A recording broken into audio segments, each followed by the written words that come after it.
Assalamualaikum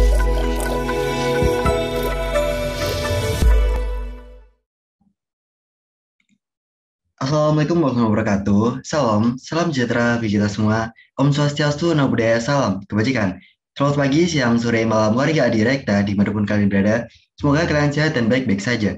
Kembali lagi denganku, Eko Nugroho. Kali ini kita akan ngebahas terkait metode kuantitatif KTTA yang mana akan kepake di bab 3 KTTA kita. Nah, khususnya ini akan kepake banget untuk untuk bidang akuntansi keuangan. Nah, sebelum aku bahas lebih lanjut nih terkait metode penelitian, aku pengen ngejelasin dulu, kita sepakati bersama di awal, apa pengertian dari metode, metodologi, dan penelitian. Jadi metode itu adalah cara kita untuk mengupayakan sesuatu. Jadi misal, katakanlah cara kita untuk mengusahakan bikin kopi fisik tea gitu ya, itu berarti metode bikin fisik tea. Atau cara kita untuk membuat mie instan, berarti ya metode bikin mie instan. Nah, metode itu adalah cara kita untuk mengupayakan sesuatu. Nah, metodologi itu adalah ilmu yang mempelajari cara untuk mengupayakan sesuatu itu. Jadi, ilmu-ilmu yang pelajari cara untuk mengupayakan sesuatu atau ilmu yang pelajari metode itu namanya metodologi. Nah, jadi metode itu ada ilmunya. Ilmunya itu disebut metodologi yang berasal dari kata method and logos atau disebut metodologi. Oke. Nah, lalu yang ketiga ada namanya penelitian atau bahasa Inggrisnya kan research. Research kalau di bahasa Indonesiain itu kan mengulang, search mencari, berarti mencari ulang atau mencari kembali. Nah, maksudnya apa sih research itu? Maksudnya research atau penelitian itu adalah upaya-upaya untuk melihat kembali, throwback ke belakang, untuk mendapat insight baru, fakta baru, atau bahkan hal-hal yang belum pernah kita temukan sebelumnya. Nah, sehingga jika digabung, maka metode penelitian itu adalah upaya kita untuk melihat kembali sesuatu yang sebelumnya sudah pernah dilihat, sudah pernah dikaji, umum di masyarakat, untuk menemukan insight baru, fakta baru yang belum ditemukan sebelumnya. Nah, mungkin penelitian yang mau kita ajukan itu sudah dilakukan oleh beberapa peneliti sebelumnya. Terus kenapa sih kita harus meliti gitu? Ya karena kita butuh insight baru, hal baru, fakta baru tadi. Bahkan bisa saja pengamatan baru yang kita lakukan itu bisa lebih trusted dengan hipotesis yang benar, dengan research yang benar, dan metodologi yang tepat. Itulah kenapa kok kita perlu adanya suatu penelitian, sehingga ini akan kepakai di bab 3 yaitu metode penelitian KTTA. Tapi di sini, kali ini fokusku adalah terkait metode kuantitatif yang akan dipakai di KTTA teman-teman semua. Nah, karena kita membahas kuantitatif, nggak adil rasanya kalau kita nggak tahu dulu apa sih itu penelitian kuantitatif. Nah, jadi penelitian kuantitatif adalah suatu proses menemukan pengetahuan yang menggunakan data berupa angka sebagai alat untuk menganalisis keterangan mengenai apa yang ingin diketahui. Intinya, teman-teman, namanya penelitian, research, apalagi kuantitatif, berarti itu ada hal-hal yang menyentuh angka-angka. Datanya itu data berupa angka. Alatnya itu untuk menganalisis. Jadi angka-angka tadi itu gunanya untuk menganalisis sehingga dapatlah output dari input yang ada angka-angkanya tadi. Itulah penelitian kuantitatif. Terus nanti yang akan kita bahas itu terkait jenis-jenisnya itu ada deskriptif kuantitatif, ada korelasi dan regresi, ada kausal komparatif, dan ada analisis diskriminan, serta berikutnya adalah terkait analisis laporan keuangan. Oke, sebelum kita lanjut ke jenis-jenis metode kuantitatif, aku akan ngejelasin dulu gimana sih langkah-langkahnya penelitian kuantitatif itu. Jadi langkah-langkah kita nanti ini kepake di semua metode ya teman-teman. Entah itu jenisnya kausal komparatif, entah itu ALK, entah itu kok korelasi dan regresi. Ini akan langkahnya itu sama-sama kayak gini. Yang pertama itu terkait perumusan masalah. Nah, terkait perumusan masalah, pertama kenapa sih kok kita harus research? Ya karena tanpa masalah maka tidak akan terjadi sebuah penelitian. Nah, karena penelitian itu dilakukan untuk memecahkan adanya suatu permasalahan, maka kita butuh adanya apa sih masalah yang pengen kita ketahui. Nah, dengan adanya penelitian itu pertama kita pasti ada ada terkait apa ya? Kayak kita itu pengen tahu sesuatu gitu. Nah, pengen tahu sesuatunya itu pasti kan itu berasal dari masalah-masalah. Nah, makanya di awal banget kita harus tahu dulu apa sih masalahnya, sehingga apa yang harus dirumuskan pada permasalahannya, sehingga terciptalah suatu rumusan masalah. Nah, pada umumnya masalah yang diajukan itu adalah pertanyaan mengenai objek empiris yang jelas, batas-batasnya, serta dapat diidentifikasi faktor-faktor yang terkait di dalamnya. Oke, itu terkait perumusan masalah. Lalu yang kedua terkait penyusunan kerangka berpikir atau teori keilmuan peneliti. Jadi kalau setelah kita udah dapat perumusan masalahnya, kita udah tahu nih permasalahan apa yang ingin kita jawab nantinya, outputnya itu menjawab apa sih gitu. Nah, itu ada penyusunan kerangka berpikirnya. Yaitu apa? Itu dalam penyusunan hipotesis yang merupakan argumentasi yang menjelaskan hubungan yang mungkin terdapat antara berbagai faktor yang saling mengait dan membentuk konstelasi permasalahan.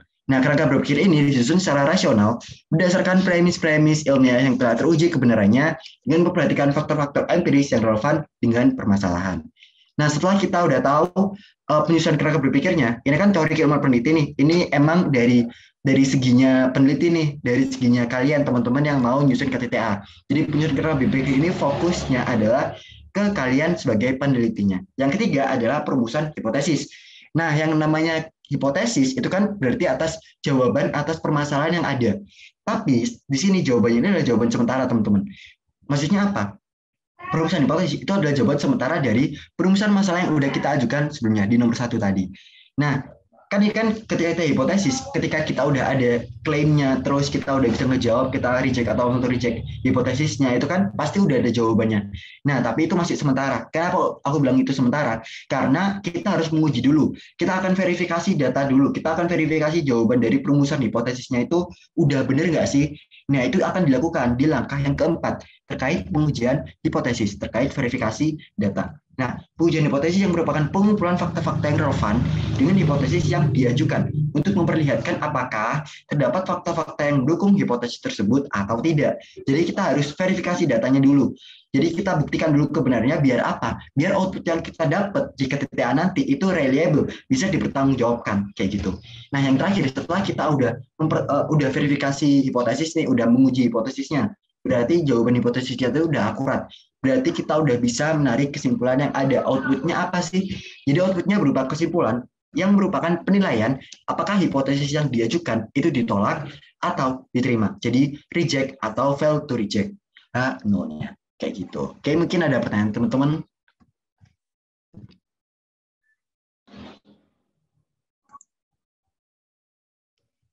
Oke, jadi kalau ada pertanyaan nanti bisa kontak ke aku langsung. Dan sekarang kita akan fokus bahasan utama kita pada kali ini, yaitu terkait apa itu deskriptif kuantitatif. Oh, jenis-jenisnya metode kuantitatif apa aja, yaitu ada deskriptif kuantitatif, ada korelasi dan regresi, ada kausal komparatif, ada analisis diskriminan, dan ada analisis laporan keuangan. Oke, yang pertama kita akan masuk ke deskriptif kuantitatif. Check it out. Nah, di sini ada metode pertama, yaitu metode deskriptif kuantitatif. Jadi ada 4 pokok bahasan yang akan kita bahas, yaitu ada definisi, ada metode penelitian, ada langkah penelitian, dan ada nanti yang terakhir terkait contoh judul penelitiannya itu kayak gimana sih di KTTA. Nah, kayak gitu. Yang pertama terkait definisi. Nah, gambaran umum deskriptif kuantitatif. Metode kita harus tahu dulu ya, apa itu deskriptif kuantitatif. Jadi, metode deskriptif kuantitatif adalah suatu riset kuantitatif yang bentuk deskripsinya dengan angka atau numerik, statistik. Maksudnya apa? Maksudnya adalah penelitian tersebut berkaitan dengan penjabaran dengan angka-angka statistik. Intinya teman-teman, deskriptif kuantitatif namanya aja deskriptif, terdeskripsi. Tapi kuantitatif berupa apa datanya? Angka-angka atau numerik. Sehingga kalau digabungin, kuantitatif itu adalah penelitian yang terkait dengan penjabaran dengan angka-angka statistik.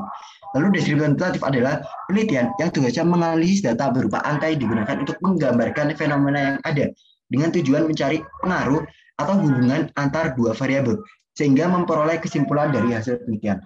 Oke, ini aku ada bold ya kata-kata pengaruh atau hubungan antar dua variabel. Kenapa? Karena fokus kita di deskriptif kuantitatif ini fokus ada nggak sih pengaruh antara variabel yang satu dengan variabel yang lainnya gitu. Nah, jadi itu terkait pengaruh atau hubungan antar dua variabel. Yang kedua, subpokok bahasan kita adalah metode penelitian. Nah, metode penelitian deskriptif kuantitatif itu apa sih? Jadi, metode deskriptif kuantitatif itu adalah suatu riset kuantitatif yang untuk deskripsinya berupa angka atau numerik. Tadi yang udah kita jelasin di atas. Nah, ada nama lainnya, yaitu kita akan mengenal lagi ada istilah populasi. Nah, populasi itu sendiri itu pernah kita ketemui di matkul ekonometrika. Jadi apa sih itu populasi? Populasi kan merupakan seluruh jumlah dari subjek yang akan diteliti oleh seorang peneliti. Jadi garis besarnya suatu subjek yang kita teliti apa sih kayak keseluruhannya yang akan kita teliti itu namanya populasi. Nah, terus misalnya 1.000 orang dikatakan sebagai populasi karena terkait dalam suatu penelitian. Kemudian pada pendapat lain mengatakan bahwa secara harfiah pengertian populasi adalah seluruh variabel yang terkait dengan topik pada penelitian gitu. Nah, terus Yang kedua terkait teknik pengumpulan data. Jadi dalam kita mengumpulkan data itu ada dua, ada dari kuesioner dan wawancara. Kuesioner atau angket itu untuk mengukur variabel Y-nya. Wawancara juga untuk mengukur variabel Y-nya. Maksudnya apa?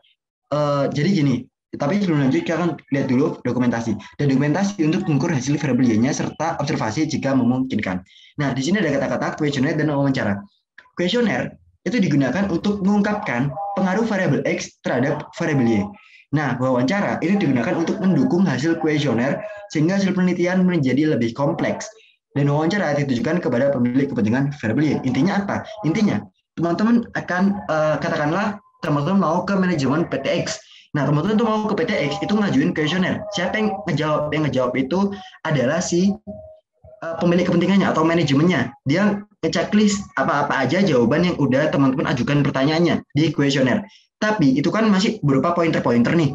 Masih berupa pointer-pointer di kuesioner. Katakanlah pertanyaan satu cuma pointernya apa, dua pertanyaan intinya apa, tiga intinya apa. Nah, tapi itu masih pointer-pointer. Bisa aja jadi bias. Nah, kalau teman-teman mau lebih kompleks, dari kuesioner ini tadi, itu teman-teman ajuin ke wawancara.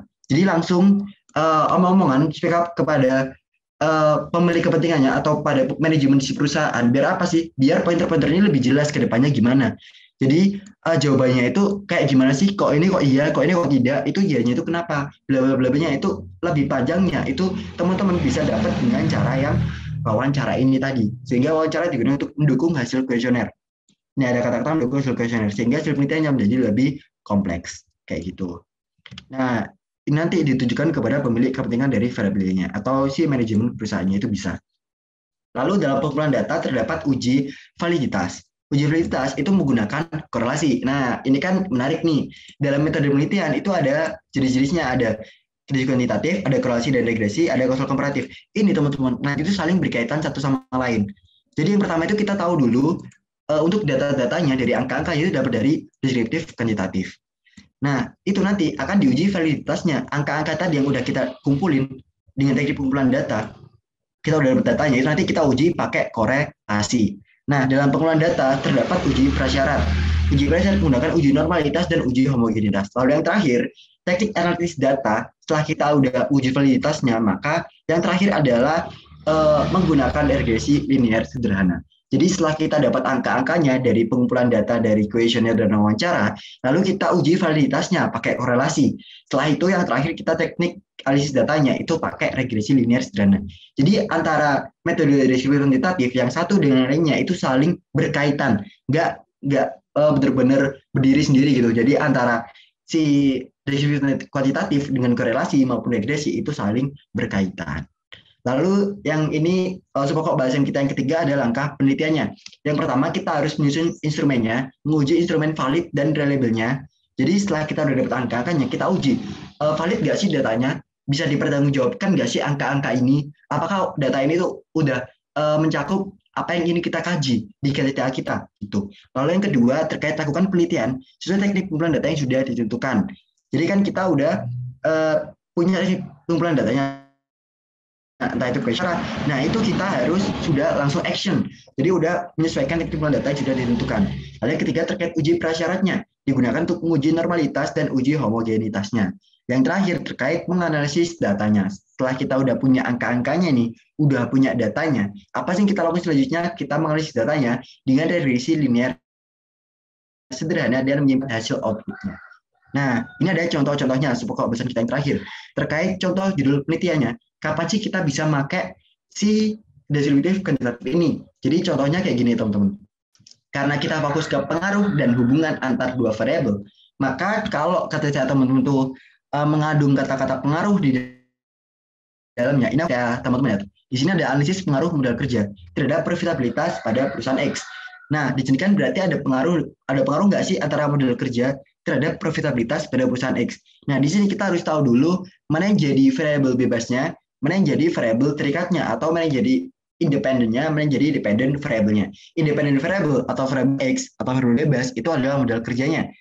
Nah, modal kerja kenapa kok disebut variabel bebas atau independent variable? Ya karena X itu, modal kerja itu, dia itu nggak butuh profitabilitas, dia itu ya emang berjalan semestinya, kayak gitu adanya. Tapi kalau variabel Y, dia kenapa kok terikat ya? Karena dia terikat adanya X ini tadi. dia dependent variable. Jadi dia itu variabel yang terikat sehingga dia dipengaruhi oleh adanya X. Ketika modal kerjanya naik, bisa aja profitnya naik.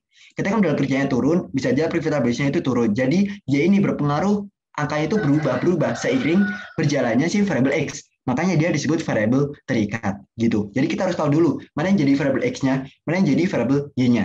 Nah, jadi X, ini aku kasih tanda kayak gini. Maksudnya apa? Itu berarti X itu mempengaruhi si Y.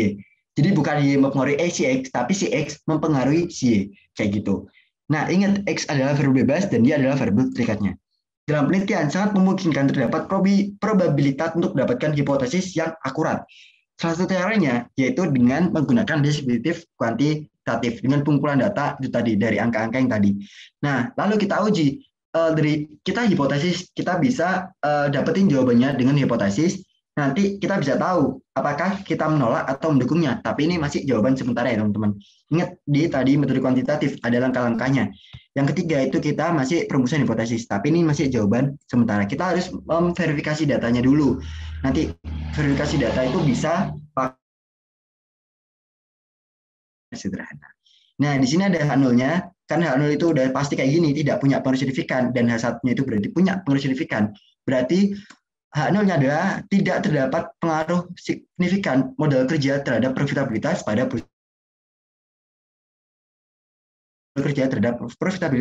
perusahaan X. Yang mana jawabannya nanti kalian teman-teman bisa ngecek di video dia direkta terkait ekonometrika yang mana itu juga bisa ngebantu gimana cara ngejawab si hipotesis ini tadi. Oke, mungkin ada pertanyaan teman-teman terkait deskriptif kuantitatif.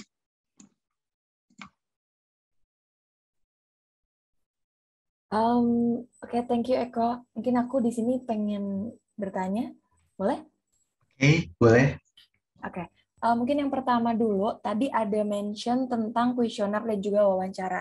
Nah, yang jadi pertanyaan aku, sebenarnya kalau misalnya kita bikin kuesioner itu berarti kita wajib bikin wawancara atau gimana? Oke, jadi gini. Oke, bertanya. Jadi kan ini kenapa kok ada teknologi itu ada kuesioner dan wawancara. Kuesioner itu buat apa sih? Itu buat dapet jawaban-jawaban atas pointer-pointernya. Jadi misal kita mau ngajuin pertanyaan nih, si manajemen itu tinggal ya tidak atau tinggal ngisi aja angka-angkanya berapa dari data misal katakanlah model kerjanya itu berapa jam kayak gitu. Nah itu perlu nggak sih wawancara itu nggak wajib. Tergantung teman-teman mau lebih kompleks nggak sih datanya. Maksudnya gimana? Kalau teman-teman mau lebih kompleks, mau lebih tahu lebih dalam lagi nih terkait data yang udah kalian dapat, angkanya udah kalian dapat, angkanya dari mana itu, kalian pengen tahu kok angkanya segini, kok jawabannya iya, kok jawabannya tidak. Nah, kalau teman-teman mau lebih tahu lebih lanjut, lebih kompleks lah, lebih dalam lagi, itu berarti teman-teman bisa pakai wawancara. Tapi kalau teman-teman itu udah cukup merasa kuesioner, oh udah cukup nih, aku udah dapat datanya, yang penting aku udah bisa ngerjainnya ke depannya.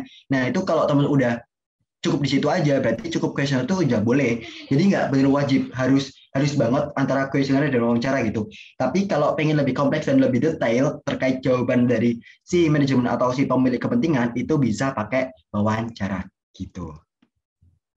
Oke, berarti kuesioner nggak wajib diikuti dengan wawancara, tapi disarankan akan lebih baik kalau misalnya diikuti dan divalidasi dengan wawancara gitu ya, kok? Benar banget, karena biar lebih kompleks aja data yang kita dapat gitu. Oke, thank you. Terus selanjutnya ada yang mau tanya lagi Oke. nih. Coba boleh geser ke kanan, terus di scroll ke atas. Oke. Nah, di situ kan ada contoh judulnya yaitu analisis pengaruh modal kerja terhadap profitabilitas pada perusahaan X. Di mana di situ kita nggak ada klaim awal gitu. Kalau kita belajar ekonomi kan kita harus tahu klaim awalnya apa nih, baru kita bisa menentukan H0 dan H1. Nah, di situ udah langsung ditentukan bahwa H0-nya itu tidak terdapat pengaruh, sedangkan H1-nya terdapat pengaruh gitu. Nah, itu apakah selalu akan saklek kayak gitu terus atau ada sesuatu yang mempengaruhi gitu?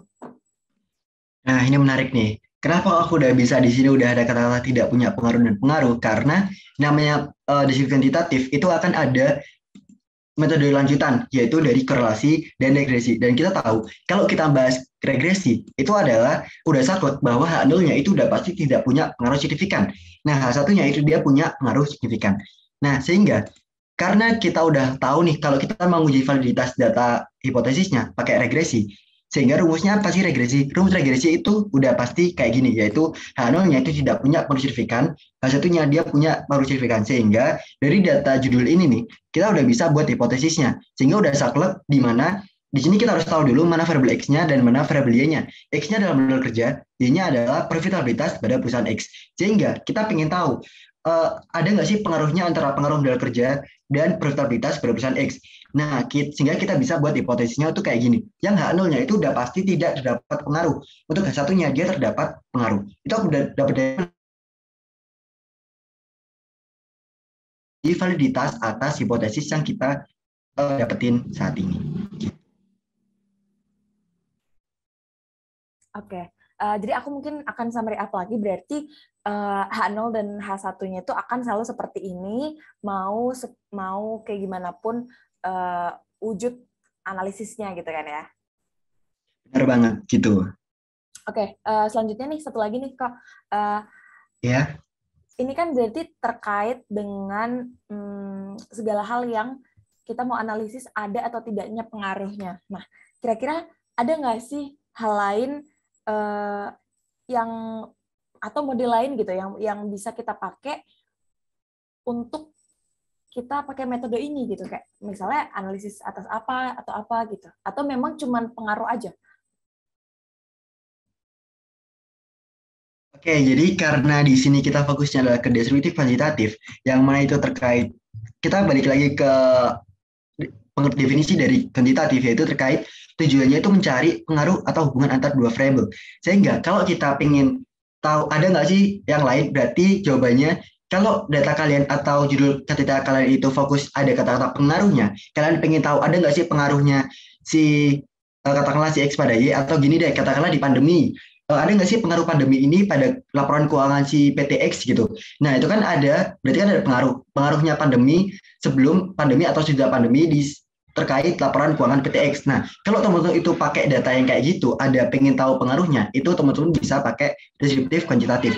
Tapi kalau ketika teman-teman itu nggak fokus ke pengaruh, jadi emang di luar dari pengaruh lah, atau misalnya katakanlah nggak menyentuh apapun terkait hubungan antar satu dan variabel yang lain, atau nggak menyentuh uh, pengaruh dari variabel X terhadap variabel Y, itu berarti teman-teman nggak bisa pakai deskriptif kuantitatif. Kenapa? Karena dari definisinya aja, kuantitatif itu fokus tujuannya adalah mencari pengaruh atau hubungan antar variabel-variabel yang terkait. Jadi emang fokus ke analisis pengaruhnya aja. Kayak gitu. Oke, terima kasih. Lanjut, Eka. Oke, jadi kalau udah nggak ada pertanyaan yang lebih lanjut, kita akan masuk ke metode kuantitatif yang kedua.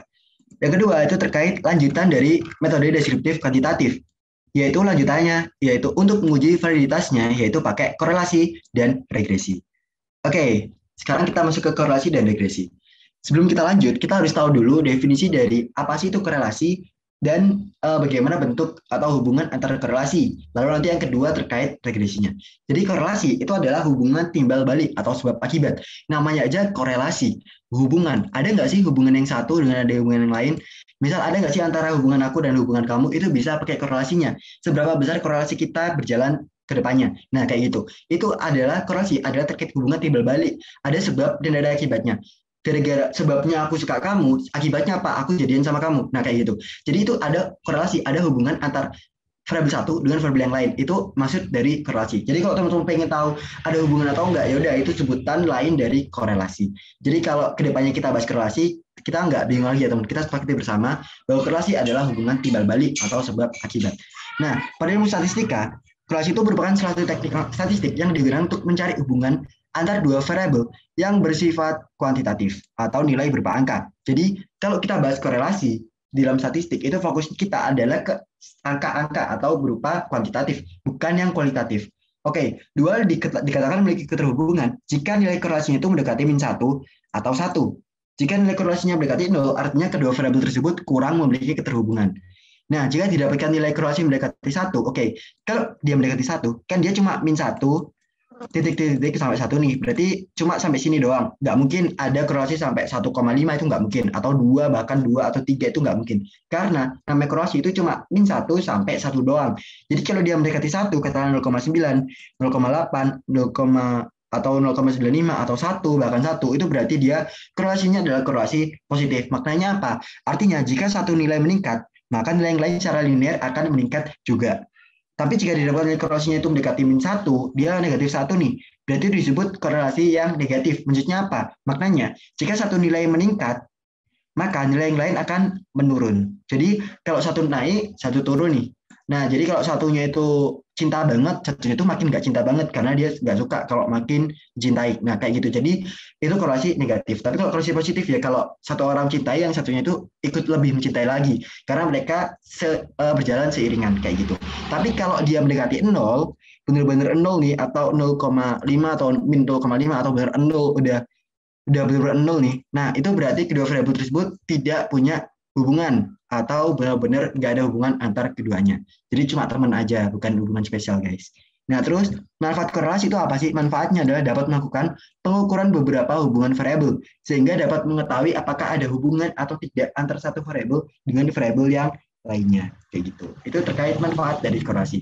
Lalu bentuk hubungannya kayak apa? Setelah kita udah tahu definisi dari korelasi, kita udah tahu kalau satu itu positif, -1 itu negatif, dan 0 itu tidak punya hubungan, itu adalah bentuk hubungan dari korelasi yang udah kita bahas ini tadi. Jadi ini terkait bentuk hubungannya. Lalu setelah kita udah punya korelasi, maka selanjutnya kita akan fokus ke regresi. Oh ya, kenapa kok? Kan kita udah belajar ekonometrika nih. Dan teman-teman tahu kenapa kok regresi itu dipelajari setelah adanya korelasi. Korelasi itu time 10, regresi itu time 11 dan time 12. Nah, kenapa sih kok korelasi dulu baru regresi? Ya karena kalau suatu data itu nggak punya korelasi, kita nggak perlu ngeregresiin. Oke, ini ingat ya teman-teman. Kalau suatu data itu dia nggak punya korelasi, itu kita nggak perlu meregresiin. Tapi kalau regresi itu, ini kan dia lanjutan dari korelasi ya. Korelasi dari angka-angka yang udah kita kumpulin dari teknik pengelolaan data di deskriptif kuantitatif. Nah, angka kayak ini tadi kita uji apakah ada korelasi, ternyata ada. Baru kita bisa ngeregresiin. Kenapa ya? Karena regresi itu bentuk lanjutan dari korelasi. Nah, regresi adalah metode statistik yang dipakai untuk memperkirakan hubungan antara sebuah variabel terikat dan satu variabel independen atau lebih. Jadi kalau yang di korelasi tadi kita nggak tahu, nggak butuh mana yang jadi variabel independennya, mana yang jadi dependen variabelnya.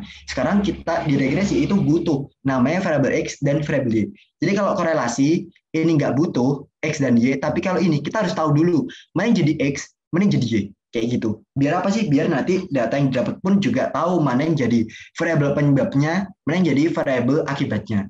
Kayak gitu. Nah, metode ini juga bisa digunakan untuk menilai kekuatan hubungan antar variabel dengan perkiraan masa depan. Lalu analisis regresi termasuk beberapa variasi yakni linear, linear majemuk, dan non-linear. Model paling umum ialah linear dan linear majemuk. Sementara itu, non-linear biasa dipakai untuk kelompok data yang lebih kompleks karena hubungan antar variabel tidak jalan. Terus analisis regresi dapat diaplikasikan ke berbagai disiplin termasuk financial, investment, dan pemasaran. Jadi ini kepake banget buat data IQ kalian. Kayak gitu. Nah, manfaat regresi apa sih? Yang pertama, itu memprediksi masa depan. Maksudnya apa? Kan kita udah tahu, data-data yang kita cari kan kita udah bisa dapat nih, oh hasilnya kayak gini, oh outputnya kayak gini, oh kesimpulannya kayak gini. Nah, setelah kita udah punya kesimpulannya, maka kedepannya itu kita bisa tahu prediksi kedepannya itu kayak gimana, resiko peluangnya itu kayak gimana. Dalam dunia bisnis, bagus gak sih data ini? Kalau ini tuh punya pengaruh nggak sih terhadap ini? Kalau punya pengaruh, kita bisa merencanakan. Akhirnya setelah kita udah punya penelitian ini, setelah kita melakukan research, ternyata ada pengaruh antara hubungan X dan Y. X ini kita bisa fokus lagi, lebih mengkritisi lagi, sehingga kedepannya apa? Profitnya lebih tinggi. Kita bisa meminimalkan risiko yang terjadi. Kayak gitu. Itulah kenapa kita bisa memprediksi masa depan. Lalu yang kedua terkait memperbaiki error. Jadi kita dalam regresi, kita juga bisa memperbaiki kesalahan-kesalahan sebelumnya yang itu tidak terdeteksi sebelumnya. Misal tuh suatu data kita itu nggak tahu ada pengaruh atau enggak, ternyata ada pengaruh besar dan ternyata dampaknya sepanjang ini itu terdapat error-error yang terjadi karena data ini ternyata punya pengaruh. Nah, itu kita bisa perbaiki. Lalu yang ketiga, kita dapat insight baru, kita dapat wawasan baru. Setelah kita dapat regresi, pasti kan kita punya kesimpulan nih. Nah, kesimpulan akhir itu tadi, output yang kita inginkan tadi, itu bisa jadi wawasan baru kita sebagai peneliti dalam research yang kita ajukan. Lalu yang terkait meningkatkan efisiensi operasional. Itu perusahaan dapat menggunakan fungsi regresi dalam mengoptimalkan operasional bisnisnya. Contohnya apa? Seorang manajer pabrik menghitung regresi untuk mengetahui dampak dari suhu oven saat membuat roti. Seperti berapa lama waktu penyimpanannya. Jadi mereka tidak perlu mengandai-andai dampak tanpa data realnya. Jadi udah benar-benar ada data yang pasti. Karena kita butuh yang pasti-pasti. Karena kalau nggak pasti ya ngapain kita kejar teruskan guys. Nah kayak gitu. Oke, lalu untuk yang terakhir terkait rumus dari regresi dan korelasi. Regresi dan korelasi itu rumusnya udah saklek kayak ini. Jadi kalau korelasi itu rho-nya itu sama dengan nol, itu berarti tidak ada korelasi. Tapi kalau rho-nya tidak sama dengan nol, entah itu satu atau itu min satu, berarti dia ada korelasi linear. Nah, sama kayak regresi. Kalau regresi beta satunya sama dengan nol, itu tidak punya pengunsur signifikan. Kalau beta satunya tidak sama dengan nol, hasilnya itu nggak sama nol, itu dia berarti punya pengaruh yang signifikan. Oke, jadi mungkin ada pertanyaan teman-teman terkait korelasi dan regresi. Mungkin terkait contoh dari judulnya sendiri, kok? Oke, jadi gini, karena ini adalah lanjutan dari deskriptif kuantitatif, karena kan korelasi dan regresi ini adalah uji validitasnya terkait angka-angka yang kita kumpulin di deskriptif kuantitatif. Nah, judul yang bisa kepakai banget nih, kita buka dulu contoh judul yang kalian pakai di IQ ya teman-teman.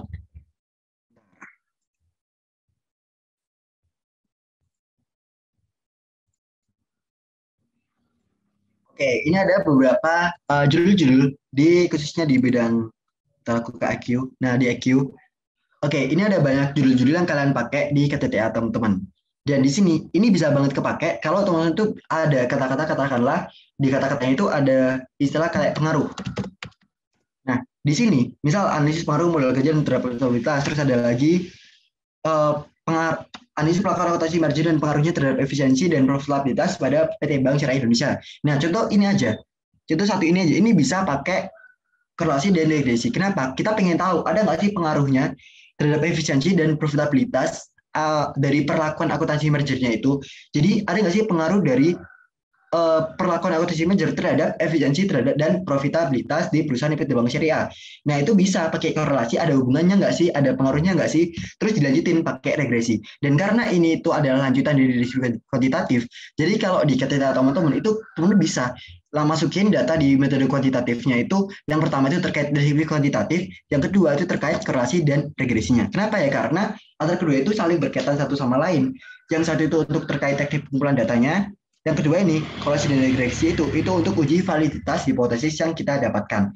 Dan kita akhirnya dapat apa? Yang kita dapatin adalah output utamanya kayak gimana. Setelah kita dapat outputnya yang kita dapat itu, ternyata ada pengaruh nggak sih? Ada pengaruhnya terhadap efisiensi dan profitabilitas nggak sih di PT Bank Syariah kayak gitu. Atau mungkin yang lain, contoh lain juga ini banyak banget. Jadi ada analisis akuntansi konsinyasi pada Udi Jeruk ini juga bisa. Jadi kita pengen tahu ada nggak sih pengaruhnya konsinyasi itu terhadap laporan keuangannya si Udi Jeruk Manis gitu. Nah, itu juga bisa pakai korelasi dan regresi. Atau mungkin ini tinjauan atas pengaruh firm value dan earning volatility terhadap income smoothing dengan firm size sebagai pemodernisasi. Jadi, ada nggak sih pengaruhnya firm value dan earning itu terhadap income smoothingnya terhadap dengan firm size sebagai pemoderasi. Jadi itu juga bisa pakai metode kuantitatif, korelasi, dan regresi. Kayak gitu. Oke, gimana? Oke, berarti di sini yang aku tangkap ya, berarti kan korelasi dan regresi itu nggak akan bisa terpisah dari deskriptif kuantitatif gitu ya, karena dua-duanya ini metode yang memang saling berkelanjutan, karena kalau misalnya kita mau cari korelasi dan regresinya harus kita melalui proses metode deskriptif kuantitatif seperti itu ya kok? Benar banget kayak gitu. Jadi kita harus, kenapa kok itu saling berkaitan ya? Karena teknik pengumpulan data untuk kita mendapatkan angka-angkanya, untuk mendapatkan datanya itu dari deskriptif kuantitatif. Nah, dari sini, dari angka-angka ini tadi, angka teknik pengumpulan data yang udah kita kumpulin, itu kita mau menguji lanjutannya. Nah, mengujinya itu pakai korelasi dan regresi. Jadi ini emang nggak bisa dipisahin. Kayak aku dan kamu dan kita semua itu kita nggak bisa dipisahkan. Makanya itu ada hubungan antara deskripsi kuantitatif dengan korelasi dan regresi. Kayak gitu. Oke, mantap. Terima kasih. Lanjut silakan. Oke, terus oh ya sebelum aku lanjut, jadi kan ini terkait korelasi dan regresi nih. Nah, kita pengen tahu dong bentuknya kayak gimana sih cara ngerjainnya. Nah, mungkin kan kita udah tahu waktu dulu kita udah pernah dapat materi dari ekonometrika. Oke, di sini aku pakai sumber sini itu. Jadi gambaran umumnya kayak gini ya teman-teman. Jadi setelah kita dapat ini dari kuantitatifnya, kita udah dapat angka-angkanya, data-datanya dari si manajemen, kita udah dapat data-data angka ini. Ini baru kita bisa mengujinya. Ini dapat dari sisi kuantitatif, kita baru bisa menguji ada nggak sih hubungannya. Nah, kalau ada berarti ya dia, kalau positif korelasi itu nanti grafiknya pasti kayak gini, marah ke kanan. Kalau dia korelasinya negatif, berarti dia akan condong ke kiri hadapnya grafiknya. Nah ini nanti hasil akhir yang akan kita dapetin kayak gitu. Atau kalau no korelasi berarti yang nggak ada naik atau turun, dia benar-benar standar aja. Ya emang karena nggak ada hubungan apa-apa, jadi nggak ada yang spesial antara keduanya. Nah terus di sini ini bentuknya. Jadi pertama setelah kita udah dapat angka-angka datanya, kita bisa mengujinya pakai korelasi. Jadi korelasinya itu, oh ya, ini aku mau ngasih tahu juga, kalau di data kalian itu ada data outlier, data yang kayak nggak umum banget nih, ini ekstrim banget datanya, itu mending saran dihapus aja. Kenapa? Karena dari data outlier itu bisa mengubah data yang udah kita kumpulin sebelumnya. Gitu. Jadi bisa kok pakai penghitungan korelasi untuk menghilangkan si outlier ini. Terus ini adalah bentuk-bentuknya si korelasi. Mungkin kalau aku nggak bisa ngasih lebih lanjut, tapi kalau teman-teman mau cara ngerjain korelasi atau regresi, teman-teman bisa cek di matkul ekonometrika di TM 10 sampai TM 12 terkait korelasi dan regresi. Nah, ini ada bentuknya. Jadi setelah kita udah punya data X dan Y nih, ini kita mau ada korelasi, ada nggak sih hubungannya? Ternyata katakanlah R kritisnya itu 0,878 nih. Berarti kalau datanya itu kurang dari 0,878, berarti dia tidak ada korelasi. Misal nih ada data ternyata jawabannya itu 0,588. Karena R kritisnya itu masuk ke 0,878, itu berarti dia tidak ada korelasi. Tapi kalau dia katakan 0,9, karena dia lebih tinggi daripada 0,878, berarti dia punya korelasi yang positif. Kayak gitu. Nah, terus satu lagi, angka 0,879 dapat dari mana? Itu dapat dari tabel A6 yang pernah kita pelajari di ekonometrika. Jadi alfa 0,05, N-nya 5, berarti kan kita dapat angka 0,878 kayak gitu. Itulah yang dimaksud sama R kritisnya. Jadi kita bisa tahu nih, oh ada pengaruh loh antar X dan Y, oh nggak ada pengaruh loh antar X dan Y. Kita bisa menolak atau menerima hipotesis nolnya. Apakah tidak ada pengaruh atau jangan-jangan ada pengaruh nih. Nah kayak gitu. Nah setelah kita udah mengkorelasiin, ingat langkah selanjutnya kita bisa meregresiin. Jadi regresiin itu setelah kita punya korelasi, kita bisa lanjut ke regresi. Kita mau tahu nih, ada nggak sih regresi antar keduanya, ternyata ada pengaruh nggak sih antar itu dan antar X dan Y gitu. Setelah ini di regresi kita baru mengenal adanya Y dan X atau variable independent dan dependent variable. Kayak gitu teman-teman. Kalau mau lebih lanjut bisa balik lagi throwback ke materi kita di ekonometrika TM 10 sampai 12 atau bisa kontak di nomor WA yang ada di Excel ini. Kayak gitu. Oke, jadi kalau ada berlanjut, kita akan masuk ke tahapan yang ketiga terkait kausal komparatif. Jadi ini adalah metode deskriptif kuantitatif yang sering dipakai juga dalam penelitian. Kenapa? Karena kalau kausal komparatif itu lebih dalam lagi nih, lebih kompleks lagi. Jadi kita harus tahu dulu apa sih kausal komparatif. Jadi dari pembahasan ini yang akan kita bahas nanti ada 4 subpokok bahasan. Yang pertama tadi definisinya. Definisinya apa itu kausal komparatif? Jadi kausal komparatif atau kausal komparatif research itu adalah salah satu dari jenis penelitian kuantitatif. Nah, kausal komparatif itu merupakan salah satu metode penelitian yang erat dengan metode penelitian korelasi. Nah, lagi-lagi ada hubungan nih antar metode-metode sebelumnya. Kalau tadi itu deskriptif kuantitatif ada hubungan sama korelasi dan regresi, sekarang kausal komparatif ini juga ada hubungannya sama korelasi. Apa hubungannya? Kita cek lebih lanjut ke depannya. Nah, di sini penelitian ini bertujuan untuk, ini ada tujuannya, yaitu untuk menyelidiki kemungkinan hubungan sebab akibat dengan melalui pengamatan terhadap akibat yang ada.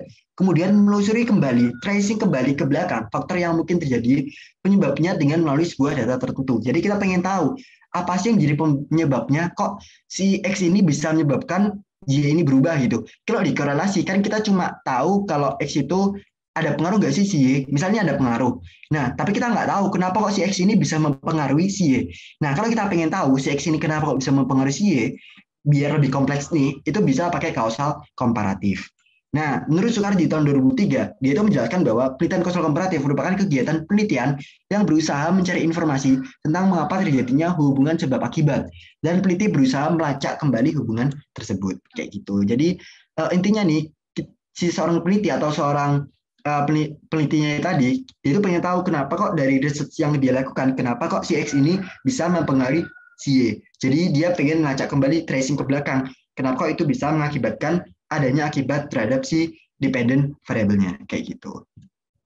Lalu yang kedua terkait ciri-ciri pokok dari penelitian kausal komparatif.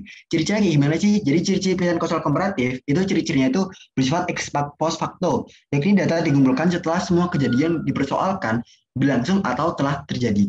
Nah, peneliti mengambil satu atau lebih akibat sebagai dependent variable dan menguji data tersebut dengan menelusuri kembali ke masa lampau untuk mencari sebab-sebabnya, saling keterhubungan dan maknanya. Jadi lagi-lagi ini suatu penjelasan terkait kenapa kok ini lebih penting atau kalian kalau pengen lebih kompleks ya karena dia itu pengen menelusuri, dia pengen tracing ke belakang apa yang jadi penyebab si X ini bisa menyebabkan berubahnya si Y atau kenapa kok si independent variable ini bisa menyebabkan berubahnya si dependent variable kayak gitu. Kalau kalian pengen tahu penyebabnya, kalian pengen tahu kenapa kok si X ini benar-benar pengaruh banget, kenapa kok si X ini bisa merubah si data Y, itu kalian bisa ngujinya dengan pakai kausal komparatif karena dia bersifat ex post facto. Nah, Scott di 2003 itu juga berpendapat bahwa kausal komparatif itu diawali oleh adanya permasalahan penelitian, setelah itu dilanjutkan dengan menentukan tujuan dan manfaat penelitian. Dilanjutkan dengan kajian pustaka, lalu mengidentifikasi variabel bebasnya, independent variabelnya dan dependent variabelnya. Langkah selanjutnya yaitu menentukan metode penelitian dengan teknik statistik yang relevan. Jadi sekarang itu bilangnya bahwa kan kita tahu bahwa diawali oleh adanya permasalahan penelitian. Gak mungkin dong kalau kita meneliti tanpa ada permasalahan. Apa sih yang jadi fokus utama kita? Kenapa sih kalau kita mau meneliti ya? Karena pasti ada masalah-masalah yang pengen kita jawab nantinya. Kita seorang peneliti, kita pengen menjawab suatu persoalan yang ada lagi bumi-buminya nih. Sekarang itu apa sih? Kayak gitu. Nah, itu bisa pakai kausal komparatif dengan dilanjutkan dengan kajian pustaka, lalu mengidentifikasi independent variable dan dependent variabelnya kayak gitu. Itu lebih kompleks lagi ya teman-teman. Jadi di kausal komparatif ini adalah lanjutan dari korelasi dan regresi. Nah, dalam pendekatan dasar kausal komparatif ini melibatkan kegiatan peneliti yang mengidentifikasi apakah adanya pengaruh antara variabel yang satu dengan variabel lainnya terlebih dahulu. Kemudian peneliti berusaha mencari kemungkinan variabel penyebabnya. Jadi setelah dia udah tahu nih, oh ada pengaruh loh antara X dan Y, oh antara variabel satu dan variabel lainnya. Nah, peneliti pengen tahu kenapa kok si satu ini jadi penyebabnya, itu dia bisa pakai kausal komparatif. Lalu hubungannya penelitian korelasi dengan penelitian komparatif, apa sih persamaannya dan apa perbedaannya? Jadi persamaannya, mereka tidak memanipulasi variabel karena variabelnya telah terjadi. Maknanya apa? Jadi, kalau misal katakanlah nih, kalian punya data-data angka-angka, angka 1, 2, 3, 4, 5, kita contoh aja nih. Nah, angka-angka ini, itu adalah angka-angka yang udah terjadi sebelumnya. Angka-angka yang udah pasti, angka yang udah terlaksana atau udah terrealisasi sebelumnya. Sehingga data-data yang kalian kumpulkan, itu adalah data-data angka yang udah terjadi. Bukan data-data manipulasi, bukan data-data ekspektasi, bukan data-data yang perkiraan. Jadi, baik itu korelasi, entah itu kausal komparatif, itu semua adalah data-data yang udah telah terjadi. Jadi emang datanya itu data yang udah ada apa ya kayak pengalamannya itu udah teruji gitu loh, udah ada datanya sehingga si korelasi dan kausal komparatif itu lebih akurat lagi. Kenapa? Karena datanya itu bukan data fiktif, data yang emang udah terrealisasi sebelumnya. Dan yang kedua, mereka sama-sama tidak melakukan pengendalian atas angka-angka tersebut. Kenapa? Karena angka-angka itu terjadi emang sejalan semestinya itu ya kayak gitu. Nggak ada unsur keterlibatan dari korelasi dan komparatif itu bisa merubah angka-angka yang udah terjadi faktanya. Karena angka-angka itu angka yang terrealisasi, bukan angka yang dibuat-buat. Dan yang ketiga, apabila peneliti menggunakan paket program statistik dalam komputer, penelitian regresi otomatis juga menganalisis hasil korelasi. Maksudnya apa? Namanya regresi, kan kita udah bahas sebelumnya nih, kalau regresi adalah lanjutan dari korelasi. Nah, karena dia adalah lanjutannya korelasi, sehingga penelitian regresi itu juga, kalau kita meneliti regresi, ya otomatis kita juga menganalisis hasil korelasi. Ya kenapa ya? Karena kita pasti korelasiin dulu, ada hubungan nggak sih antara keduanya. Nah, tapi kalau kita ujuk-ujuk langsung regresi, ternyata dia ada regresi antara keduanya, ya berarti atau dia punya korelasinya. Nah, jadi kita bisa meregresiin kalau adanya suatu korelasi. Makanya kalau kita meregresiin itu otomatis juga menganalisis hasil korelasi gitu. Nah, apa sih perbedaan dari korelasi dan penelitian kausal komparatif? Perbedaannya, yang pertama, Dalam penelitian korelasi, itu peneliti tidak mengidentifikasi atau membedakan antara variabel bebas dan variabel terikatnya. Jadi kalau namanya korelasi, itu dia nggak tahu tuh mana yang jadi X, mana yang jadi, yang penting kita cukup tahu ada nggak sih hubungan antar dua variabel ini gitu, atau data dua angka itu ada hubungan nggak sih gitu. Itu kalau namanya korelasi. Kalau kausal komparatif itu sama kayak regresi, dia harus tahu dulu mana yang jadi variabel bebasnya, mana yang jadi dependen variabelnya, variabel terikatnya atau Y-nya. Nah, dalam penelitian kausal komparatif, peneliti berusaha mengidentifikasi hubungan sebab akibatnya. Jadi kalau dalam kausal komparatif itu dia itu lebih fokus apa sih yang menjadi penyebab kenapa kok si X ini menjadi penyebabnya Y bisa berubah, atau kenapa kok X ini bisa menjadi Y akibatnya berubah gitu. Ya intinya kita mengidentifikasi apa sih yang menjadi penyebabnya gitu. Jadi peneliti itu berusaha identifikasi hubungan sebab akibatnya lebih dalam lagi. Dia pengen tahu kenapa kok si ini bisa jadi penyebabnya gitu. Nah, apa yang jadi dasarnya si X ini bisa merubah si data Y-nya. Nah, dalam hubungan variabel yang kompleks, mereka membedakan antara variabel bebas dan variabel terikatnya. Mereka itu dalam artian keduanya, antara korelasi dan kausal komparatifnya. Nah, di sini terkait persamaan dan perbedaan penelitian korelasi dan penelitian komparatif. Terus perbedaan utama studi korelasional itu apa sih? Jadi perbedaan utamanya dalam penelitian studi kausal komparatif itu peneliti itu berupaya identifikasi hubungan sebab akibatnya. Yang tadi udah kita bahas di tadi. Terus di sini ada kata-kata baru nih dalam ilmu penelitian, yaitu ada exogenous dan ada endogenous, yaitu yang akan kepakai dalam kausal komparatif. Kenapa ya? Karena kita pengen tahu lebih dalam lagi, lebih kompleks lagi. Karena kita lebih pengen tahu penyebabnya. Kenapa kok si X ini jadi penyebab si Y berubah? Ya kita pasti ada kata-kata lain kayak exogenous, yaitu lebih dua atau lebih variable, atau variable intervening atau variable moderating, yaitu endogenous. Nah, sementara studi korelasi terdiri dari dua atau lebih variabel bebas, independen, dan satu variabel terikat atau dependent variabel yang udah kita pelajari di ekonometrika. Yang ketiga, mekanisme studi kausal itu memungkinkan peneliti untuk meneliti sejumlah variabel yang tidak bisa diteliti dengan metode studi eksperimen. Kayak itu terkait perbedaan utama dari korelasional. Lalu ada kelebihan dan kekurangannya. Tapi kalau karena waktu kita terbatas, jadi kalau teman-teman pengen tahu apa sih kelebihan sama kekurangan dari kausal komparatif, teman-teman bisa baca-baca Excel ini. Karena di sini udah aku detailin apa aja sih kelebihan kalau kita mau pakai kausal komparatif dan apa aja kekurangannya. Oke, jadi itu terkait kausal komparatif. Mungkin ada yang ditanyain teman-teman. Oke, permisi kok. Jadi ini tuh kalau misalnya kita pengen tahu hubungan sebab akibat dari dua variabel gitu kan. Nah, tapi berarti kalau misalnya kita mau mengkaji tentang hal ini, kita tuh harus melewati dua metode yang tadi gitu. Jadi metode deskriptif kuanti dulu terkait kuesioner dan wawancara yang tadi, baru habis itu ke metode korelasi dan regresinya untuk tahu ada hubungan atau enggak, baru habis itu bisa ke sini gitu ya kok. Bener banget. Jadi kenapa kok kausal komparatif atau kakak ini kan kausal komparatif? Kenapa kok ini lebih kompleks? Karena di sini tuh kita harus melewati dulu yang katamu tadi, kita harus melewati dulu deskriptif kuantitatifnya. Kita juga harus melewati korelasi dan regresinya. Karena kenapa ya? Karena kita harus tahu dulu ada nggak sih pengaruh antara keduanya, ada nggak sih gimana sih regresinya. Nah, setelah kita udah tahu pengaruhnya, oh ada pengaruh nih, oh ada hubungan antara keduanya, kita baru pengen tahu, kita penasaran dong, kenapa sih itu jadi penyebabnya. Nah, kalau kita mau mengkaji itu lebih dalam lagi, lebih kompleks lagi, maka ada namanya kausal komparatif. Jadi kalau kita mau mengkaji ini, mau pakai metode kuantitatif kausal komparatif, mau nggak mau kita juga harus melewati dua metode kuantitatif sebelumnya, yaitu deskriptif kuantitatif dan korelasi dan regresi. Kayak gitu. Oke, terima kasih. Silakan lanjut. Oke, terus karena kausal komparatif, kalau mau lebih lanjut terkait kausal komparatif, nanti bisa PC atau mungkin bisa search aja terkait kausal komparatif. Kalau teman-teman emang benar penasaran nih sama metode kuantitatif yang satu ini.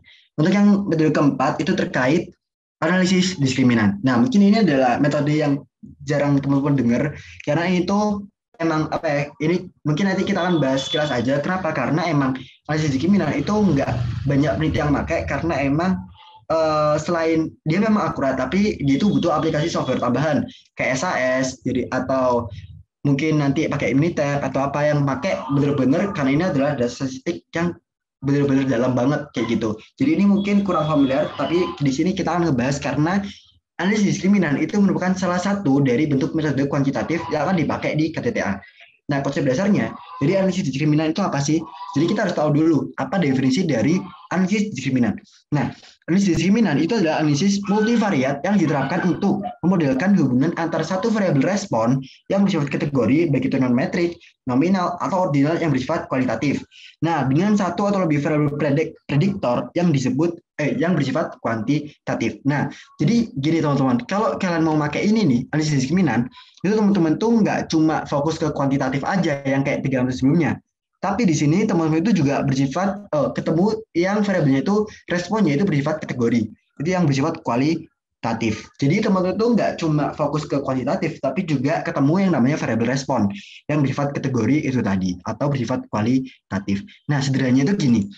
Analisis diskriminan itu menggunakan teknik analisis data di mana variabel dependent variabelnya, Y-nya itu merupakan data kategorik atau kualitatif. Jadi Y-nya itu data-data yang kualitatif ordinal atau rasio. Sedangkan variabel independennya, X-nya itu berupa data yang kuantitatif. Jadi angka-angka yang kalian dapetin di X tadi, data-data yang independent variabelnya, data-data yang variabel bebasnya, itu kalian kuantitatif, tapi untuk mendapatkan Y-nya itu teman-teman pakai yang data kategorik atau data kualitatif. Jadi nggak serta-merta langsung kuantitatif dengan kuantitatif, tapi bisa aja kuantitatif terhadap kualitatif atau ordinal atau rasio. Nah, ini teman-teman bisa pakai analisis diskriminan. Di mana kita mulai ada 2 metode analisis multivariat, yaitu metode dependensi dan metode interdependensi. Khususnya apa? Yang dimaksud dengan metode dependensi yaitu variabel-variabelnya tidak saling bergantung satu dengan yang lain. Tapi kalau interdependensi adalah antar variabelnya ada saling ketergantungan. Nah, lalu dalam analisis diskriminan kita mulai adanya pengklasifikasian. Apa itu pengklasifikasian? Jadi pengklasifikasian adalah salah satu analisis statistika yang diperlukan jika ada beberapa kelompok, kemudian ingin diketahui apakah kelompok-kelompok tersebut memang berbeda secara statistik. Nah, kelompok-kelompok ini terjadi karena ada pengaruh satu atau lebih variabel lain yang merupakan variabel independen. Nah, kombinasi linear dari variabel-variabel ini akan membentuk suatu fungsi diskriminan. Lalu kenapa sih kok kita mau pakai analisis diskriminan? Tujuannya apa sih? Tujuannya yaitu analisis diskriminan itu kan metode untuk mencari dasar pengelompokan individu berdasarkan lebih dari satu variabel bebas. Khususnya apa? Jadi independent variabelnya, oke, X-nya itu tuh lebih dari satu teman-teman. Atau katakanlah X-nya itu lebih dari X dari satu. Nah, analisis tersebut dipakai untuk menjawab pertanyaan bagaimana individu dapat dimasukkan ke dalam kelompok yang berdasarkan beberapa variabelnya. Karena X-nya itu lebih dari satu. Nah, kan kita kalau mau data itu kan kita mau masukin ini mau masuk ke data mana sih? Apakah masuk ke data ini? Apakah masuk ke data ini? Apakah masuk ke data ini? Nah, ini kita kan mengklasifikasikan. Nah, pengklasifikasiannya itu ada ilmunya sendiri, teman-teman. Ada metodenya, ada cara-caranya gimana kok dia bisa masuk ke X1, kok dia bisa masuk ke X2, kok dia bisa masuk ke X3 gitu. Nah, itu ada caranya dan itu masuk ke analisis diskriminan. Analisis tersebut dipakai untuk menjawab pertanyaan bagaimana individu dapat dimasukkan ke dalam kelompok yang berdasarkan beberapa variabel. Jadi kenapa sih dia bisa masuk ke X1 gitu atau X2 atau X3 gitu. Nah, gitu. Nah, analisis diskriminan itu tujuannya apa sih? Yaitu mengklasifikasikan. Namanya pengklasifikasian ya. Jadi kita fokusnya itu mengklasifikasikan suatu individu atau observasi yang sudah kita peroleh dari teknik pengumpulan data ke dalam kelompok yang saling bebas. Betulnya eksklusif atau disjoin dan menyeluruh exhaustif berdasarkan sejumlah variabel penjelas. Jadi mungkin kurang familiar, tapi ya emang sejatinya XX yang ada itu nggak langsung masukin data angka-angka langsung aja, enggak, tapi ada caranya sendiri, yaitu pakai analisis diskriminan. Jadi ada pengklasifikasiannya. Nah, tujuannya apa sih? Tujuan dari analisis diskriminan itu yang pertama, membuat suatu fungsi diskriminan atau kombinasi linear dari prediktor atau variabel bebas yang bisa mendiskriminasi atau membedakan kategori variabel tak bebas atau kriterian atau kelompok. Artinya membedakan suatu objek masuk kelompok atau kategori yang mana. Jadi kita tuh pengen tahu dia itu masuknya klasifikasi yang mana sih gitu. Itu tujuan yang pertama. Yang kedua terkait menguji apakah ada perbedaan signifikansi antar kategori atau kelompok. Jadi kita itu pengen tahu dari kelompok-kelompok yang kita buat itu ada nggak sih perbedaan signifikannya antara kelompok 1 dengan kelompok 2 atau kelompok 1 dengan kelompok 3 atau kelompok 1 dengan kelompok 4. Kita pengen tahu ada nggak sih yang membedakan gitu. Nah, untuk yang ketiga kita tuh pengen tahu menentukan prediktornya atau independent variabelnya X-nya nih, yang mana yang memberikan sumbangan terbesar terhadap terjadinya perbedaan antar kelompok. Lalu yang keempat, mengklarifikasi mengelompokkan objek kasus responden ke dalam satu kelompok dengan suatu pengklasifikasian yang tepat. Lalu yang terakhir mengevaluasi keakuratan klasifikasinya terkait the accuracy of classification. Lalu yang ketiga, pokok bahasan kita terkait persamaan diskriminan. Apa sih persamaan diskriminan? Jadi persamaan fungsi diskriminan adalah memberikan peramalan atau forecasting yang paling tepat untuk mengklasifikasi individu ke dalam kelompok berdasarkan skor variabel bebasnya. Nah, jika kita bandingkan dengan regresi linear, kita bandingkan dengan metode regresi yang ada di metode kedua tadi, maka di sini itu merupakan kebalikannya. Kalau regresi linear itu variabel responnya harus mengikuti distribusi normal dan homoskedastis, dengan variabel penjelasnya disebutkan fix. Tapi kalau si ini diskriminan itu variabel penjelasnya itu sudah disebutkan di atas harus mengikuti distribusi normal dan homoskedastis, variabel responnya itu berupa fixed data. Jadi itu terkait persamaan diskriminan. Nah, lalu yang terakhir terkait asumsi analisis diskriminan, yaitu terkait tidak adanya multikolinearitas antara variabel independen, hubungan linear antara variabel independen. Nah, variabel independen mengikuti distribusi normal. Lalu yang ketiga, adanya homogenitas, variasi antara data kelompok, matriks varian covariance, variabel penjelas berukuran PXP pada kelompok harus sama. Jadi ini mungkin memang kurang familiar karena memang kita belum belajar ini di ekonometrika atau statistika terapan. Nah, tapi kalau teman-teman mau tahu lebih lanjut, mungkin teman-teman bisa PC atau mungkin bisa cari sendiri nih, menggali informasi terkait analisis diskriminan. Karena analisis ini itu membutuhkan software tambahan seperti SPSS, Stata, Minitab, dan SAS. Kayak gitu teman-teman. Jadi emang agak ribet aja kalau teman-teman mau pakai ini. Tapi buat teman-teman juga harus tahu dalam metode kuantitatif itu ada loh analisis diskriminan. Kayak gitu. Kayak mungkin ada yang mau tanyain terkait analisis diskriminan. Oke, mungkin aku summary up aja. Jadi di sini yang aku tangkap terkait analisis diskriminan itu intinya kita itu mau tahu dasar pengelompokan dari masing-masing variabel yang kita punya itu apa. Nah, dalam hal ini variabelnya itu nggak cuman kuantitatif, tapi ada juga data kualitatif. Seperti itu ya, kok? Bener banget. Jadi kita pengen tahu pengklasifikasinya, kenapa kok dia bisa masuk ke sini, kenapa dia bisa masuk ke kelompok 2, kenapa dia bisa masuk ke kelompok 3, dan data-datanya atau variabel satu dan variabelnya itu bisa aja antar kuantitatif dan kualitatif. Nggak kayak yang pada sebelumnya yang benar-benar saklek kayak kuantitatif semua gitu. Kayak gitu. Oke, thank you. Silakan lanjut. Oke, jadi itu tadi adalah metode kuantitatif, teman-teman, terkait yang akan kita pakai di bab 3 KTTA kita. Nah, terus untuk yang terakhir kalinya, last but not least, tapi ini emang penting banget nih karena pasti banyak yang ngambil ini di akhirnya, yaitu terkait analisis laporan keuangan.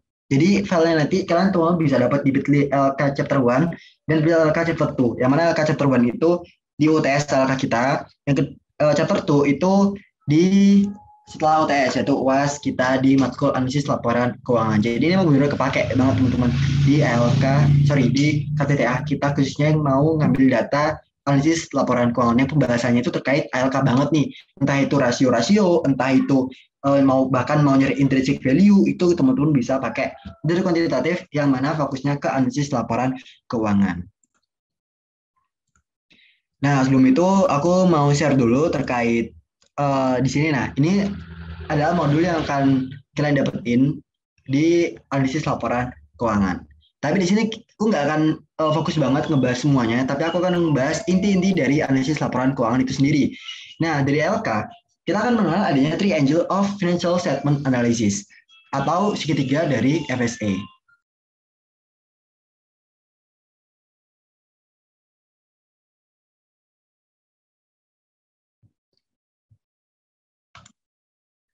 Nah, dalam Triangle of Financial Statement Analysis atau segitiga LK, itu kan yang pertama ada Business Environment and Strategy Analysis. Terus yang kedua itu ada Content Analysis, yang ketiga ada Financial Analysis, dan yang terakhir ada Perspective Analysis. Yang mana kita tahu dalam Perspective Analysis itu ada dua, ada Forecasting dan ada Valuation. Jadi ada forecasting dan prediksi perkiraan peramalan ke masa depannya itu kayak gimana, dan ada penilaiannya terkait valuasi untuk mendapatkan apa. Output utamanya yaitu mendapatkan intrinsic value.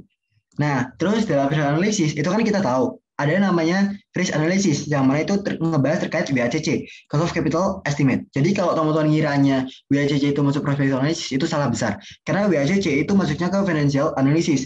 Guna apa? Guna mendapatkan risiko analisisnya. Untuk apa sih itu? Jadi kita pengen tahu seberapa besar discount rate-nya atau suatu weighted average cost of capital-nya dari suatu laporan keuangan yang udah kita uji. Nah, lalu ada di sini ada segitiga pertama. Kenapa kok ini yang paling di atas? Karena dia adalah segitiga dasarnya segitiga yang lain. Dia sebagai basicnya banget nih. Dia sebagai dasar banget, apa ya, kayak pondasinya banget untuk segitiga yang lain dalam melakukan aktivitas-aktivitasnya. Contohnya apa? Contoh perspektif analisis, forecasting dan valuation. Atau dalam forecasting deh. Dalam forecasting kan kita mengenal adanya namanya terminal value. TV. Nah, TV itu kan misalnya kita forecasting 3 tahun. Pasti kan ada TV plus 1 ya, atau N plus 1 lah. Katakanlah berarti tahun keempat itu adalah TV-nya. Nah, kenapa sih kok ada terminal value? Karena kita asumsiin bahwa perusahaan ini tuh masih bisa lanjut sampai jangka panjang gitu. Masih nggak cuma berhenti di tahun ketiga aja, tapi dia itu masih bisa bertahan di tahun keempat, tahun kelima, tahun keenam, tahun keenam, tahun ketujuh sampai tahun seterusnya sampai entah kapanpun itu. Nah, kita bisa dapetin terminal value itu. Tahu dari mana? Kok dia bisa lanjut? Itu kita tahu dari gimana sih lingkungan pengendaliannya, gimana sih bisnis environment-nya, terus gimana sih strateginya, apakah dia inovatif nggak sih perusahaannya. Nah, di industri analisisnya itu dia bagus nggak sih? Nah, cara-cara dia perusahaan itu bisa bagus di dalam bisnis environment-nya, lingkungan bisnisnya bisa punya strategi yang bagus, punya inovasi yang sangat bagus, dia benar inovatif, perusahaannya bagus, strateginya bagus, maka kita bisa memperkirakan, oh perusahaan itu bisa berkembang panjang loh, jangka panjang banget nih bisa nih, karena perusahaan lain tuh nggak ada yang bisa sebagus ini, seinovatif ini gitu. Nah, sehingga kita masih bisa ngasih terminal value dalam forecasting kita. Terus, kalau kita nggak ngasih terminal value nih, katakanlah kalau kita nge-forecast 3 tahun, terus kita ya udah berhenti di tahun ketiga aja, nggak ada tambahan TV, ya berarti kita asumsiin bahwa di tahun ketiga perusahaan itu buyar. Nah, benar kan enggak? Nah, makanya kita kenapa kok di Prospective Analysis itu juga butuh adanya segitiga pertama ya, karena dia adalah dasar untuk segitiga-segitiga yang lainnya. Lalu yang kedua terkait accounting analysis. Kenapa kok si accounting analysis ini kepake banget nih? Si segitiga pertamanya kok kepake ya? Karena accounting analysis itu fokus ke red flag yang ada. Kayak apa sih yang harus ditandai? Apa sih yang jadi perhatian banget nih? Ini tuh harusnya nggak gini loh. Ini tuh harusnya gini. Nah, itu kan di accounting analysis tuh. Yang kayak depresiasi atau leasing atau apa. Nah, itu kan kenapa kok itu ada ya? Karena kita pengen tahu dulu gimana sih strategi analisisnya. Kok bisa sih dia buat metode depresiasi itu kayak gini, kok dia beda sih sama industri yang lainnya. Nah, itu kan dia dasarnya dari mana? Dasarnya itu di segitiga pertama. Jadi kalau kita mau accounting analisisnya itu kayak gimana, itu juga bisa dari dasar segitiga yang pertama. Jadi ini adalah dasar dari segitiga yang lainnya, teman-teman. Makanya arah anak panahnya itu dia itu berpengaruh ke accounting analisis, dia berpengaruh ke financial analysis, dan dia berpengaruh ke prospektif analisis ya, karena emang dia itu sangat berpengaruh ke segitiga yang lainnya. Nah, di sini aku nggak akan ngebahas lebih lanjut kayak gimana sih cara ngerjainnya, tapi alurnya itu ya kayak gitu. Alurnya itu yang pertama kita harus tahu dulu gimana lingkungan bisnisnya, strateginya kayak gimana. Lalu yang kedua itu kita dapetin accounting analisisnya. Yang ketiga kita lihat financial analisisnya kayak gimana, budgetnya kayak gimana, profitabilitas analisisnya itu kayak gimana. Lalu yang terakhir kita bisa ngedapetin prospeknya itu ke depannya kayak gimana. Bagus gak sih angkanya, nilainya tinggi nggak sih, atau dia itu berada di under value atau over value sih. Itu untuk apa sih? Untuk dapetin intrinsic value-nya, nilai sejati dari si perusahaan itu sendiri. Jadi itu adalah alur pengerjaan ALK. Dan kalau teman-teman mengkaji research di STAN, STAN itu kan dia fokusnya itu pakai Subramanyam yang ada triangle FSA ini. Nah, Subramanyam itu kan dia mulai itu udah jelas gitu alurnya. Nah, beberapa penelitian terdahulu atau kalau sebutannya gap research dari penelitian terdahulu itu kadang banyak yang dia tuh udah nyari intrinsic value, tapi dia nggak make dasar-dasar yang kuat, nggak kayak kita yang diajar di STAN ilmu mahal. Ini aku sebut ilmu mahal. Kenapa? Karena ini tuh nggak cuma kepake di KTT aja, tapi kepake di dunia kita selanjutnya. Nggak cuma kepake di mata kuliah doang, tapi kepake di kita di masa depan. Kita bisa menganalisis financial kita ke depannya gimana, investasi kita ke depannya gimana, gimana cara yang bagi dalam kita mengelola uang-uang kita ke depannya. Nah, ini kita harus tahu dulu dasar yang bagus itu kayak gimana. Karena STAN udah mengajari kita pakai Triangle FSA dari Subramanyam, nah itu juga sangat bagus juga cara kita bisa mendapatkan hasil intrinsic value yang lebih akurat dibanding penelitian-penelitian terdahulu. Kayak gitu teman-teman. Kenapa kok makanya di STAN itu dosen-dosennya itu suka banget kalau teman-teman itu pakai alur dari yang udah dipakein di STAN. Jadi ilmunya itu biar kepake juga gitu. Nah, terus juga dalam metode evaluasinya, kalau di beberapa penelitian terdahulu itu cuma fokus ke dividennya lah atau dividen payout ratio-nya lah atau dividen diskonted modalnya lah. Tapi kalau kita nggak kan kalau dividen itu kan emang kurang kurang ideal aja pakai itu kan kita udah tahu kalau namanya dividen itu kan tergantung RUPS. Jadi dia itu tidak mencerminkan suatu kinerja suatu perusahaan. Jadi kita juga bisa bisa lebih tahu lagi nih karena kita udah belajar. Berarti kita udah bisa kalau gimana kalau pakai cash flow, gimana kalau pakai outnormal earning, gimana kalau pakai outnormal operating income. Nah itu teman-teman juga bisa lebih akurat lagi data intrinsic value-nya. Kayak gitu teman-teman. Oke, mungkin ada pertanyaan terkait analisis laporan keuangan yang kita bahas pada kali ini. Mungkin boleh ditunjukin contoh-contoh judul yang make ini kok. Oke, jadi karena kita ngebahas analisis laporan keuangan, judul-judul yang akan kepake banget yaitu pastinya yang ngebahas terkait analisis laporan keuangan itu sendiri. Entah itu rasio, kita lihat ya, kalau siapa sih yang bahas rasio. Nah, jadi kalau bahas rasio aja, itu banyak banget yang make. Entah itu analisis rasio keuangan pada perusahaan transportasi atau uh, rasio keuangan dari potential financial distress, itu semua itu bisa pakai analisis laporan keuangan. Bahkan yang lebih bagus lagi ketika teman-teman itu mau nyari intrinsic value. Nah, di sini kalau aku nyari intrinsic value itu ada katakanlah analisis fundamental untuk menentukan nilai intrinsic perusahaan dari PT Ultra Jaya Milk. Terus ada lagi si fundamental dari nilai pasar saham dari PT Indo Tambang Raya. Terus terus ada lagi intrinsic value ya.